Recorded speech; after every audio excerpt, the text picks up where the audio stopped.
चला आज मुरमुरा कुरमुरा लड्डू बनवूया। हे लड्डू गौरांशला खूप म्हणजे खूपच आवडतात। लहान भुकेसाठी मस्त लड्डू आहेत। हे रेसिपी खूप भारी आहे। चला मग वेळ न गमावता पटकन आपण आपल्या रेसिपीला सुरुवात करूया।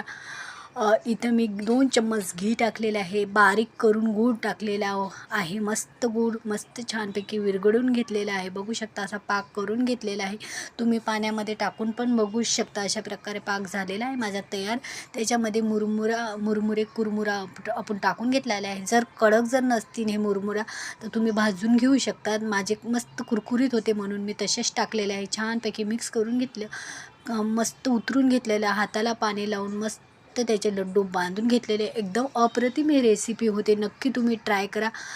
एकदम भारी एकदम सोपी पद्धत आहे। दुपारी मुलांना खायला अप्रतिम लड्डू आहेत। एकदम कुरकुरीत लागतात। तुम्हाला रेसिपी आवडली तर लाईक शेअर सबस्क्राईब करा। चला तर बाय बाय।